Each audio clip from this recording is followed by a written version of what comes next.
সকালবেলা ঘুম থেকে উঠে এখান থেকে পাস হওয়ার সময় মাছগুলো দেখলেই খাওয়ার জন্য কি করে দেখুন। খাওয়ার পেয়ে ওরা বেশ খুশি।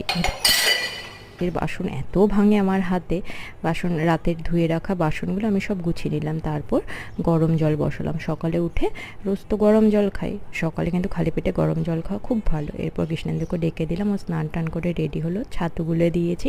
আর এদিকে আমি ভাত, মাছ, ডাল আর একটা ভাজা ছিল, ও টিফিনটা গুছিয়ে দিলাম। ও এখন বেরিয়ে যাচ্ছে। ও বেরিয়ে যাওয়ার পর আমি বারান্দাটা পরিষ্কার করে নিলাম, কারণ ওরা তো পড়তে আসবে। আর এই দেখুন নতুন পাতা বেরিয়েছে, আমার এটা হাত দিয়ে খুলতে এত ভালো লাগে।